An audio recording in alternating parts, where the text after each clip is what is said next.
తిరుమల శ్రీవారి ఆలయంలో ఇవాళ కోయిల్ ఆళ్వార్ తిరుమంత్రం నిర్వహించనున్నారు. ఉగాది, ఆణివార ఆస్థానం, బ్రహ్మోత్సవాలు, వైకుంఠ ఏకాదశి పర్వదినాల ముందు ఈ రోజు ఆలయ శుద్ధి కార్యక్రమాన్ని నిర్వహించనున్నారు. ఉదయం 11 గంటల వరకు ఆలయ శుద్ధి కార్యక్రమాన్ని అర్చకులు ఆగమోక్తంగా నిర్వహిస్తారు. తర్వాత స్వామి మూల విరాట్కు కప్పిన వస్త్రాన్ని తొలగించి ప్రత్యేక పూజ, నైవేద్య కార్యక్రమాలను శాస్త్రోక్తంగా నిర్వహిస్తారు. మధ్యాహ్నం 12 గంటల నుంచి భక్తులను సర్వదర్శనానికి అనుమతిస్తారు.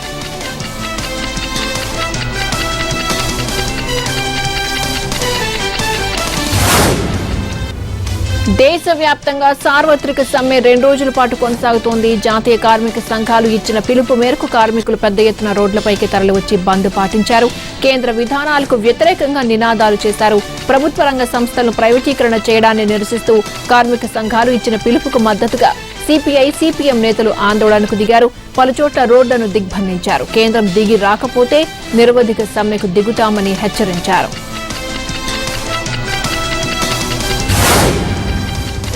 ఉత్తరప్రదేశ్ అసెంబ్లీ స్పీకర్ ఎన్నిక ఇవాళ జరగనుంది. స్పీకర్ పదవికి బీజేపీ నేత సతీష్ మహానా ఇప్పటికే నామినేషన్ దాఖలు చేశారు. ఒకే నామినేషన్ రావడంతో ఆ రాష్ట్ర స్పీకర్ ఏకగ్రీవంగా ఎన్నికయ్యే అవకాశం ఉంది.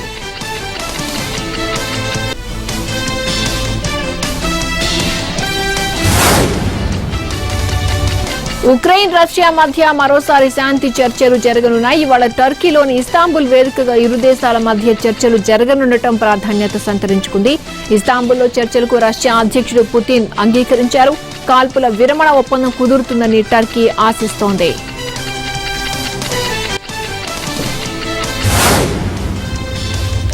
ప్రసిద్ధ పుణ్యక్షేత్రం యాదాద్రి లక్ష్మీ నరసింహస్వామి ఆలయంలో మహాకుంభ సంప్రోక్షణ మహోత్సవం కన్నుల పండుగగా జరిగింది. ఉత్సవ మూర్తులను యాదాద్రి గర్భాలయంలోకి చేర్చారు. స్వయంభువు లక్ష్మీ నరసింహస్వామికి మొదటి పూజ, మహానివేదన, మొదటి తీర్థ ప్రసాద గోష్ఠిని వేద పండితులు సమర్పించారు. సీఎం కేసీఆర్ దంపతులు ఉత్సవ మూర్తుల ఊరేగింపులో పాల్గొన్నారు. ఆలయం చుట్టూ ప్రదక్షిణలు చేశారు. ప్రధాన ఆలయ పంచతల రాజగోపురం వద్ద కేసీఆర్ స్వయంగా పల్లకీ మోశారు. సీఎం కేసీఆర్ దంపతులకు ఆలయ ప్రధాన అర్చకులు, వేద పండితులు మహావేద ఆశీర్వచనమిచ్చారు.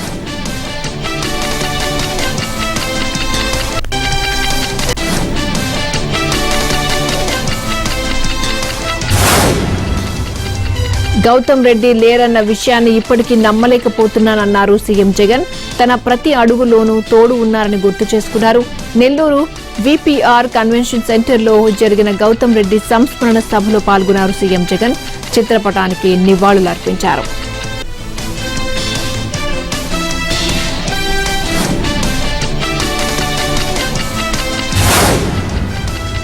ఏపీకి తెలంగాణ ప్రభుత్వ బకాయిలపై కేంద్ర ఆర్థిక శాఖ స్పందించింది.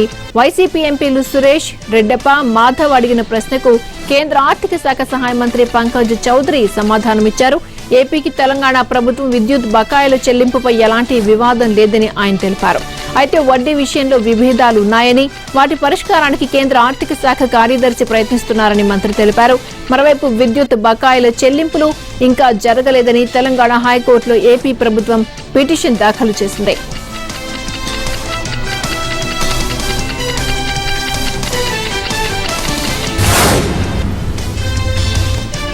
మంత్రి బుగ్గన రాజేంద్రనాథ్ రెడ్డికి మాజీ మంత్రి యనమల రామకృష్ణుడు 12 ప్రశ్నలు సంధించారు.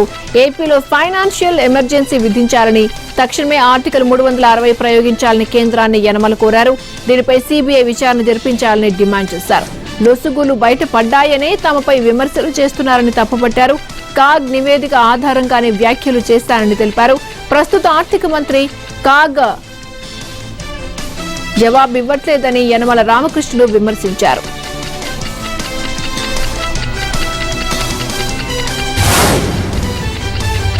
టీడీపీ నేత యనమల ఆరోపణలు కొట్టివేశారు ఆర్థిక మంత్రి బుగ్గన రాజేంద్రనాథ్ రెడ్డి. ఏపీలో 48,000 కోట్ల అవినీతి జరిగిందని యనమల చేస్తున్న ఆరోపణలు పూర్తి అవాస్తవాలని పేర్కొన్నారు. సిఎఫ్ఎంఎస్ లో స్పెషల్ బిల్లులు అంటూ ఏవీ ఉండవని స్పష్టం చేశారు. ఈ మేరకు సిఎఫ్ఎంఎస్ స్పెషల్ బిల్స్ అనేది లేదని ఏజీకి వివరణ ఇచ్చినట్లు చెప్పారు. వేజ్ అండ్ మీన్స్ అనేది తాత్కాలిక అప్పు మాత్రమేనని బుగ్గన వివరించారు. తాత్కాలిక అప్పును అదే ఏడాది పూర్తిగా చెల్లిస్తారని పేర్కొన్నారు. 2020-21లో రాష్ట్ర ప్రభుత్వానికి 30,000 కోట్ల ఆదాయం తగ్గిందని, ఆదాయం బాగా తగ్గినా సంక్షేమ పథకాలు ఏవీ ఆపలేదని తెలిపారు బుగ్గన.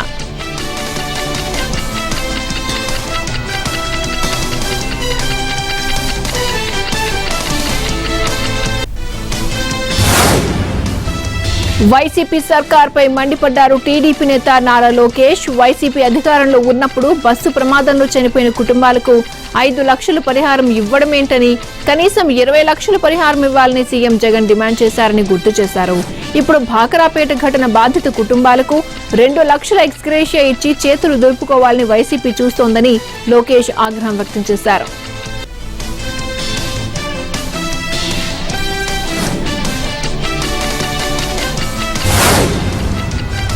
ఏపీలో ఆర్థిక సంక్షోభం నెలకొందని, కేంద్రం తక్షణమే జోక్యం చేసుకోవాలని మాజీ మంత్రి దేవినేని ఉమామహేశ్వరరావు అన్నారు.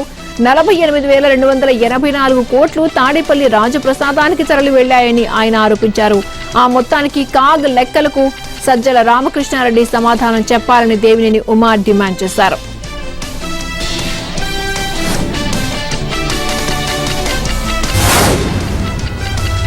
రాష్ట్ర ప్రభుత్వం విద్యుత్ ఛార్జీలను అడ్డగోలుగా పెంచిందని, ధాన్యం కొనుగోళ్లపై బీజేపీ టీఆర్ఎస్ కలిసి నాటకాలు ఆడుతున్నాయని రేవంత్ రెడ్డి విమర్శించారు. కేంద్ర రాష్ట్ర ప్రభుత్వాల ప్రజా వ్యతిరేక విధానాలపై ఉద్యమాలు చేయాల్సిన అవసరం ఉందని అభిప్రాయపడ్డారు. పెట్రోల్, డీజిల్, గ్యాస్ ధరల పెంపును నిరసిస్తూ ఉద్యమ కార్యాచరణ ఇప్పటికే ఏఐసీసీ ప్రకటించిందన్నారు. ఏప్రిల్ 2 నుంచి 4వ తేదీ వరకు ధరల పెరుగుదలను నిరసిస్తూ మండలాలు, నియోజకవర్గాల ఉద్యమాలు నిర్వహించాలని సూచించారు. 7వ తేదీన పౌర సరఫరాల శాఖ కార్యాలయాలు, విద్యుత్ సౌధ వద్ద భారీ ధర్నా చేపట్టాలని పిలుపునిచ్చారు.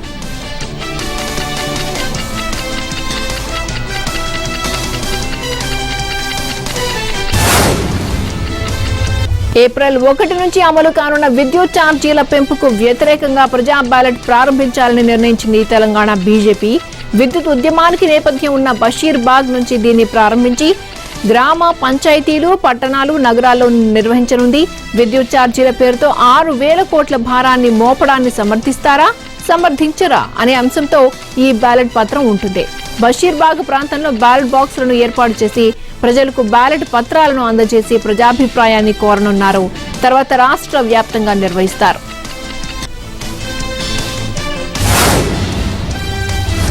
యాదాద్రి ఆలయ పునఃప్రారంభోత్సవంలో ప్రభుత్వం ప్రోటోకాల్ పాటించలేదన్నారు కాంగ్రెస్ ఎంపీ కోమటిరెడ్డి వెంకటరెడ్డి. స్థానిక ఎంపీని తనను ఎందుకు పిలవలేదని ప్రశ్నించారు. కేవలం అధికార పార్టీ ఎమ్మెల్యేలు, ఎంపీలను మాత్రమే ఆహ్వానించారన్నారు కోమటిరెడ్డి. దేవుడి దగ్గర సీఎం కేసీఆర్ రాజకీయం చేయడం బాధాకరమన్నారు.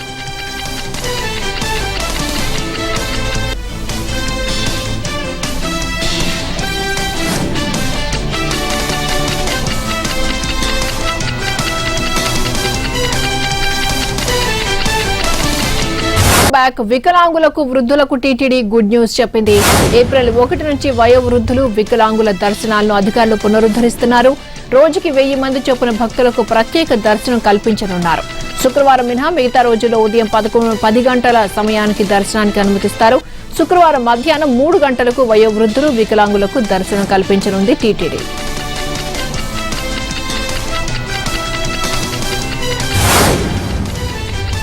నగర ప్రయాణికులపై టీఎస్ఆర్టీసీ పిడుగు వేసింది. బస్ పాస్ ధరలను పెంచుతూ టీఎస్ఆర్టీసీ ఉత్తర్వులు జారీ చేసింది.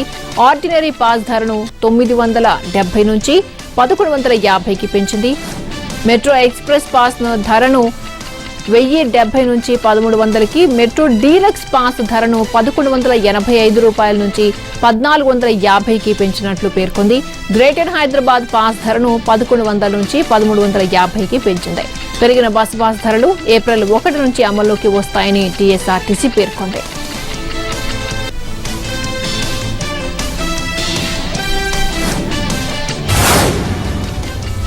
కేంద్ర ప్రభుత్వ రంగ సంస్థల ప్రైవేటీకరణకు వ్యతిరేకంగా 2 రోజుల సార్వత్రిక సమ్మెలో భాగంగా ఎర్రగడ్డ విద్యుత్ సౌధలో తెలంగాణ ఎలక్ట్రిసిటీ ఎంప్లాయీస్ ఆధ్వర్యంలో ధర్నా నిర్వహించారు. ఈ ధర్నాలో విద్యుత్ ఇంజనీర్లు, ఉద్యోగులు, సిబ్బంది పాల్గొన్నారు. బొగ్గు సెస్ ఛార్జీల పేరిట డిస్కంల నుండి కేంద్రం ఎక్కువగా డబ్బులు వసూలు చేస్తుండటం వల్ల పేద ప్రజలకు భారం అవుతుందన్నారు. డిస్కంలకు నష్టం వాటిల్లుతుందని, ప్రైవేటీకరణ చేస్తే ఎట్టి పరిస్థితుల్లోనూ ఒప్పుకోమన్నారు.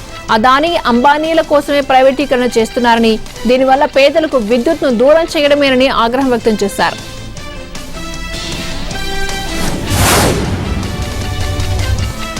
తెలంగాణలో విద్యుత్ సమస్యలపై రాష్ట్ర విద్యుత్ శాఖ కీలక నిర్ణయం తీసుకుంది. విద్యుత్ వినియోగదారులు ఏమైనా విద్యుత్ సమస్యలు ఎదుర్కొంటే ఫిర్యాదు చేయడానికి ప్రత్యేక యాప్ ను ప్రారంభించారు టీఎస్ఈఆర్సీ చైర్మన్ శ్రీరంగరావు. వినియోగదారుల ఫిర్యాదుల కోసం ప్రత్యేక యాప్ రూపొందించామని, ఆన్లైన్ ద్వారా విద్యుత్ వినియోగదారులు ఫిర్యాదు చేయొచ్చన్నారు. అధికారుల పనితీరుపైన కూడా ఇందులో సమాచారం ఇవ్వొచ్చని, కన్స్యూమర్ గ్రీవెన్స్ సెల్ కు వచ్చిన సమస్యలకు పరిష్కారం చూపిస్తుందన్నారు. ఏ సమస్యనైనా పరిష్కారం ఈ గ్రీవెన్స్ సెల్ తీసుకుంటుందని, విద్యుత్ వినియోగదారులకు ఏ సమస్య వచ్చినా సమాచారం ఇవ్వొచ్చన్నారు. ఈ యాప్ లో వచ్చిన ఫిర్యాదులపై సంబంధిత అధికారులకు స్పందించకపోతే జరిమానా విధిస్తామని హెచ్చరించారు.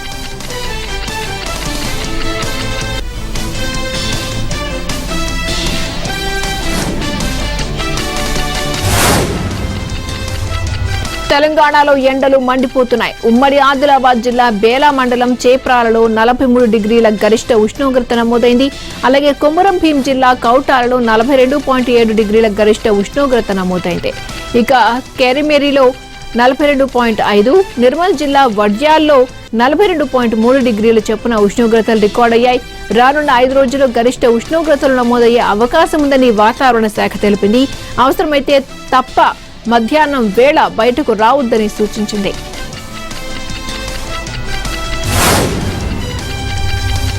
గ్యాంగ్స్టర్ నయీం కేసులో ఐటీ శాఖ దూకుడు పెంచింది. నయీం బినామీ ఆస్తులను సీజ్ చేసింది. 150 కోట్ల రూపాయల విలువైన 10 బినామీ ఆస్తులను ఐటీ శాఖ స్వాధీనం చేసుకుంది.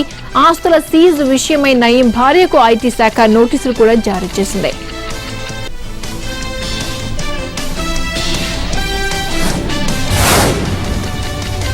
మాజీ మంత్రి వైఎస్ వివేకానందరెడ్డి హత్య కేసులో నిందితుడు దేవిరెడ్డి శివశంకర్ రెడ్డి బెయిల్ పిటిషన్ పై హైకోర్టులో విచారణ జరిగింది. అయితే విచారణ సమయంలో ఇంప్లీడ్ అవుతామని వివేకానందరెడ్డి కుమార్తె సునీతారెడ్డి పిటిషన్ దాఖలు చేశారు. ఏ నిబంధన కింద ఇంప్లీడ్ అవుతున్నారో తెలపాలని హైకోర్టు కోరింది. పూర్తి వివరాలతో పిటిషన్ వేస్తామని కోర్టుకు సునీత పేర్కొన్నారు. దీంతో విచారణను ధర్మాసనం వాయిదా వేసింది.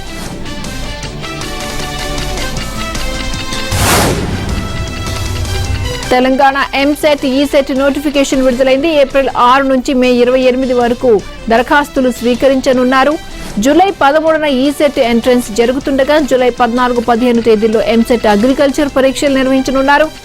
ఇక జూలై 18, 19, 20 తేదీల్లో ఎంసెట్ ఇంజనీరింగ్ ఎగ్జామ్స్ జరగనున్నాయి.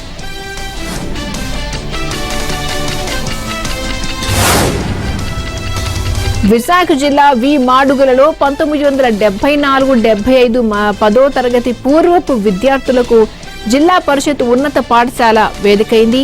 ఇదే పాఠశాలలో చదువుకుని ఎక్కడెక్కడి నుంచో వచ్చి ఒకరి కష్ట సుఖాలు మరొకరు తెలుసుకున్నారు.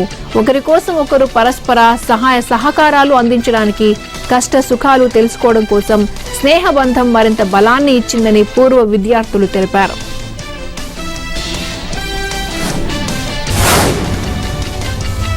అనంతపురం ఓ సాఫ్ట్వేర్ ఉద్యోగి రెండో పెళ్లి చేసుకున్నాడంటూ మొదటి భార్య బంధువులు ఆందోళనకు దిగిన ఘటన వివాదంగా మారింది. కర్నూలు జిల్లా కోవెలకుంట్లకు చెందిన మహబూబ్ బీకి ఆలగడ్డ మండలానికి చెందిన నాగరాజుకు 6 ఏళ్ల క్రితం వివాహం జరిగింది. వీరికి 5 సంవత్సరాల పాప కూడా ఉంది. అయితే వీరిద్దరి మధ్య గత కొంతకాలంగా నెలకొన్న వివాదంపై హైకోర్టులో కూడా కేసు నడుస్తోంది. ఈ నేపథ్యంలో నాగరాజు ఇవాళ మరో యువతిని రెండో వివాహం చేసుకుంటున్నాడని తెలిసి మహబూబ్ బీ బంధువులు ఆందోళనకు దిగారు. పోలీసులు అక్కడికి చేరుకుని నాగరాజును అదుపులోకి తీసుకున్నారు.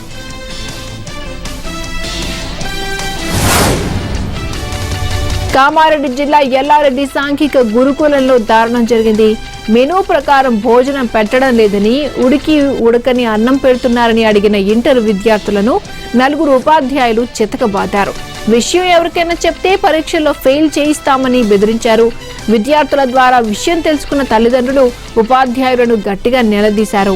మరోసారి ఇలా జరగకుండా చూస్తామని పోలీసులు సర్ది చెప్పడంతో విద్యార్థుల తల్లిదండ్రులు శాంతించారు.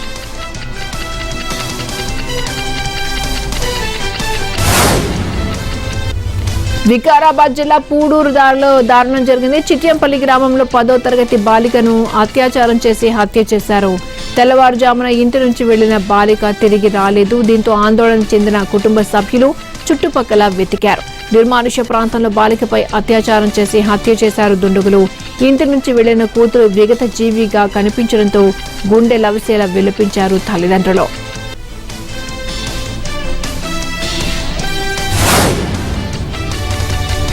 కృష్ణా జిల్లా చందర్లపాడు మండలం గుడిమెట్ల గ్రామంలోని కొండను కొల్లగొడుతున్న వైనం కలకలం రేపింది. చందర్లపాడుకు చెందిన ఒక బడా కాంట్రాక్టర్ కనుసన్నల్లో గుడిమెట్ల గ్రామ కొండ నుండి అక్రమంగా గ్రావెల్ తవ్వకాలు జరుగుతున్న మైనింగ్ రెవెన్యూ అధికారులు చూస్తున్నారన్న విమర్శలు ఉన్నాయి. అధికారులు మామూళ్ల మత్తులో జోగుతున్నారనే ఆరోపణలు బలంగా ఉన్నాయి. దీనిపై కృష్ణా జిల్లా కలెక్టర్ స్పందించాలని, కాంట్రాక్టర్ ఆగడాలను అరికట్టాలని గ్రామ ప్రజలు కోరుకుంటున్నారు.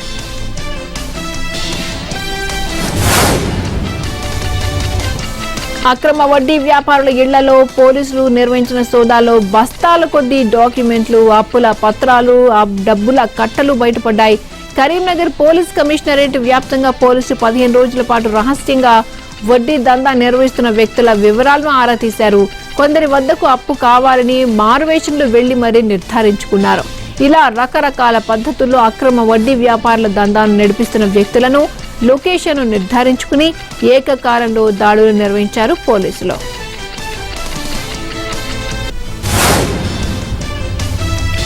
ఫుడ్ ఇన్స్పెక్టర్లమంటూ ఓ వ్యాపారిని బెదిరింపులకు పాల్పడిన వ్యక్తి బాగోతాన్ని గుట్టురట్టు చేశారు పోలీసులు. మీర్పేట్ పోలీస్ స్టేషన్ పరిధిలోని అన్నపూర్ణ సూపర్ మార్కెట్ కు చంటి, కార్తీక్ అనే ఇద్దరు తాము ఫుడ్ ఇన్స్పెక్టర్లమంటూ వెళ్లి అక్కడి యజమానిని బెదిరించారు. ₹1,50,000 డిమాండ్ చేయగా 50,000కు సూపర్ మార్కెట్ యజమానితో డీల్ కుదుర్చుకున్నారు. అనుమానం వచ్చిన సూపర్ మార్కెట్ నిర్వాహకుడు జీహెచ్ఎంసీ ఫుడ్ ఇన్స్పెక్టర్ కు ఫోన్ చేయగా వచ్చిన వాళ్లు నకిలీలని గుర్తించారు. వెంటనే మీర్పేట్ పోలీసులకు సమాచారం అందించడంతో నకిలీలు చంటి, కార్తీక్లను అరెస్టు చేసి రిమాండ్ కు తరలించారు. మాజీ ప్రధాని హెచ్డి దేవేగౌడ భార్య చెన్నమ్మకు ఆదాయం పన్ను శాఖ నోటీసులు ఇచ్చింది. ఆమె ఆస్తికి సంబంధించి ఐటీ శాఖ ఈ నోటీసులు ఇచ్చింది. ఈ విషయాన్ని దేవేగౌడ, చెన్నమ్మ దంపతుల కుమారుడు, కర్ణాటక మాజీ మంత్రి హెచ్డి రేవన్న తెలిపారు. అయితే తన తల్లికి నోటీసు ఇచ్చినట్టు తనకు ఎలాంటి సమాచారం లేదని మాజీ సీఎం హెచ్డి కుమారస్వామి అన్నారు. ఒకవేళ నోటీసులు ఇచ్చి ఉంటే ఆందోళన పడాల్సిందేమీ లేదని, తమ కుటుంబంలో ఏ పని జరిగినా అందరికీ తెలిసే జరుగుతుందని అన్నారు. నోటీసులకు తగిన సమాధానం ఇస్తామని చెప్పారు. నేషనల్ స్టాక్ ఎక్స్చేంజ్ మాజీ మేనేజింగ్ డైరెక్టర్ చిత్ర రామకృష్ణ కస్టడీని ఏప్రిల్ 11 వరకు పొడిగిస్తూ కోర్టు ఆదేశాలు జారీ చేసింది. అంతేకాకుండా ఎన్ఎస్సీ కో లొకేషన్ కేసుకు సంబంధించి చిత్ర రామకృష్ణన్ చేతిరాత నమూనాలను సేకరించేందుకు ఢిల్లీలోని ప్రత్యేక కోర్టు సిబిఐకి అనుమతించింది. దర్యాప్తులో భాగంగా జ్యుడిషియల్ కస్టడీ సమయంలో చేతిరాత నమూనాలను సేకరించేందుకు సిబిఐని అనుమతిస్తూ సిబిఐ న్యాయమూర్తి సంజీవ్ అగర్వాల్ ఆదేశాలు జారీ చేశారు. ఇదిలా ఉండగా చిత్ర రామకృష్ణన్ జ్యుడిషియల్ కస్టడీని కూడా కోర్టు ఏప్రిల్ 11, 2022 వరకు న్యాయస్థానం పొడిగించింది. పంజాబ్ లో రేషన్ లబ్ధిదారులు రేషన్ కోసం ఇక నుంచి క్యూ లైన్లో నిల్చోవలసిన అవసరం లేదన్నారు సీఎం భగవంత్ మాన్. నేరుగా వారి ఇంటి తలుపు వద్దకే రేషన్ వస్తుందని ప్రకటించారు. డబ్బున్న వాళ్లు ఇంట్లో కూర్చుని అన్ని తమ వద్దకే తెచ్చుకుంటున్నారు. కానీ పేదలు మాత్రం రేషన్ దుకాణాల ముందు క్యూలు కడుతున్నారని ఆవేదన వ్యక్తం చేశారు.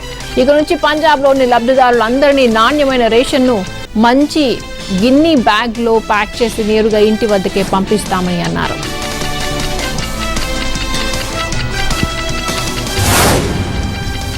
స్పైస్ జెట్ కు చెందిన విమానం ఒకటి విద్యుత్ స్తంభాన్ని ఢీకొన్న ఘటన ఢిల్లీ ఎయిర్పోర్ట్ లో జరిగింది.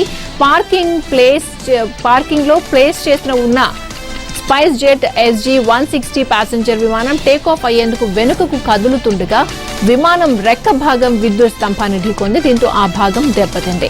వెంటనే పైలట్ విమానాన్ని నిలిపివేశారు. ఈ విమానం ఢిల్లీ నుంచి జమ్మూ వెళ్లాల్సి ఉంది. ప్రయాణికులకు ఎలాంటి అసౌకర్యం కలగకుండా మరో విమానాన్ని ఏర్పాటు చేసి ప్రయాణికుల్ని జమ్మూ తరలించారు.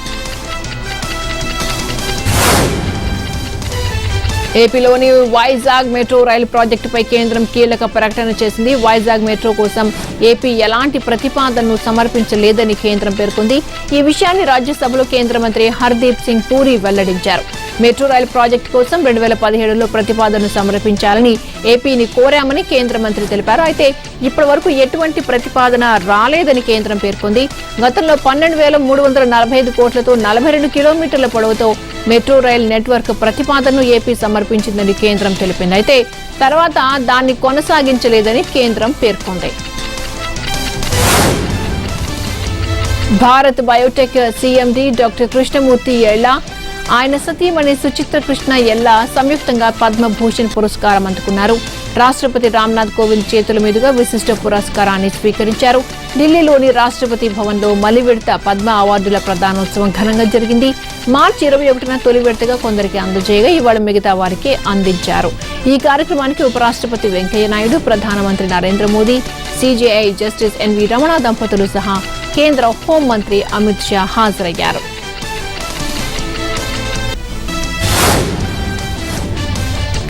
ఉక్రెయిన్ అధ్యక్షుడు జెలెన్స్కీ వెనక్కి తగ్గాడు. తటస్థంగా ఉండేందుకు సిద్ధమంటూ సంచలన ప్రకటన చేశాడు.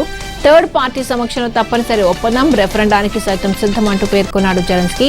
శాంతి ఒప్పందంలో భాగంగా తూర్పు డొనాబస్ ప్రాంతం విషయంలో తటస్థంగా ఉండటంతో పాటు వెనక్కి తగ్గేందుకు ఉక్రెయిన్ సిద్ధంగా ఉందని రష్యా జర్నలిస్టుల సమక్షంలో ప్రకటించాడు జెలెన్స్కీ.